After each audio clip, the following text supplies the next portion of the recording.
essa questão, né, às vezes, ela até influencia em qual escola o aluno, ele, né, a pessoa vai querer estudar. Sim, né? É Então, verdade. assim, se ele quer buscar um inglês americano ou se ele quer buscar o britânico, às vezes ele vai acabar optando por uma escola ou outra quando ele tem esse interesse. Tá? Até assim, realmente eu já vi mesmo várias escolas, né? Ou então professores mesmo, levantando, digamos, a bandeira no sentido de americano ou, né? Isso. Britânico.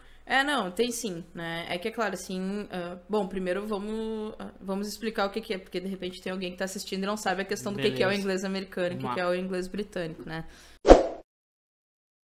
Então, assim, na verdade, o inglês britânico é onde lá surgiu, né? Na Inglaterra, ali na Europa, e é o que é mais utilizado lá, né?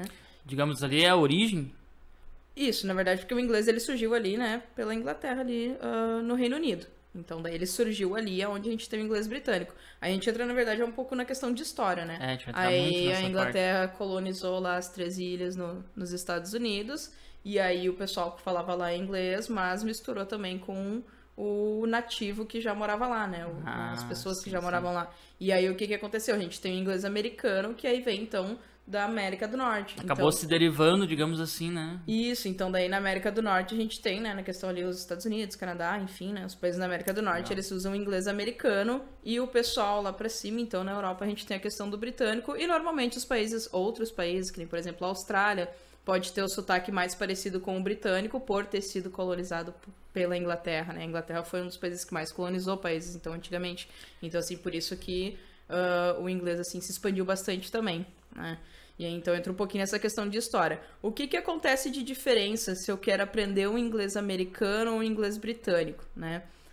Eu sempre entro na questão, assim, de que o aluno... Existe a questão do inglês global. Esse eu vou falar depois. Mas, então, assim...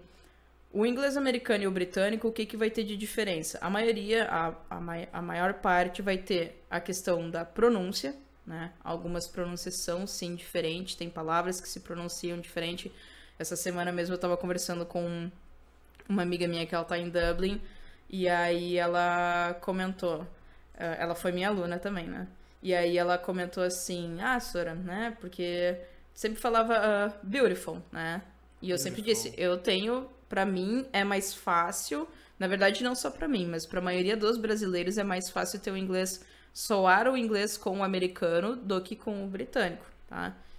Mais fácil. Mas não quer dizer que seja impossível ele fazer o britânico, tá? Só que eu sempre digo assim, questão de sotaque, na verdade eu sou bem chata. Eu acho que cada um tem o seu e a gente não deve focar tanto nessa questão do americano e do britânico. Mas se fosse comparar um com o outro, o meu seria mais parecido com a questão do americano.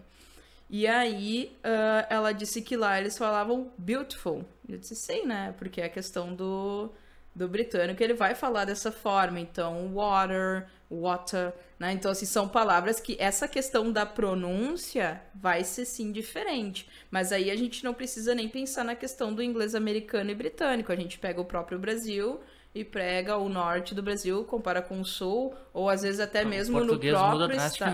Né? Às vezes até dentro do próprio estado, se tu pega uma cidade mais distante da outra, as pessoas já falam diferente. Sim. Então é isso que é o que vai mudar também. Vai acontecer essas questões na fala, vai ter as expressões de cada lugar, assim como às vezes tem expressões em cada grupo de amigos que as pessoas utilizam. E que outras não, né? Gírias.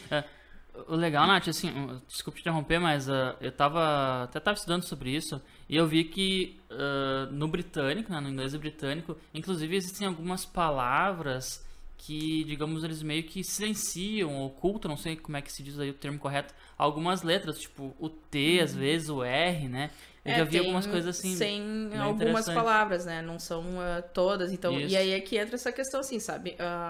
A forma de falar, o que vai acontecer? Algumas palavras vão ser diferentes, sabe? Por exemplo, assim...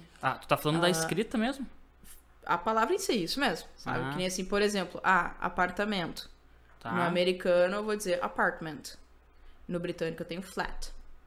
Sabe? Então, assim, alguma palavra e outra podem sim vir a ser diferente. Então, a minha sugestão sempre é assim: eu aprendo em inglês, e aí, se eu tenho já essa questão de que, eu quero ir fazer um intercâmbio em determinado país, né? Um país ou outro, para qual lado eu vou ir, aí sim eu dar um foco bastante nessa questão do sotaque, conhecer as palavras, conhecer as gírias, sabe? Porque é difícil, assim, quando eu recém comecei a estudar inglês, eu querer definir para onde eu vou ir, qual que vai ser, qual sotaque eu quero, porque isso, na verdade, ele pode travar o aluno. Não.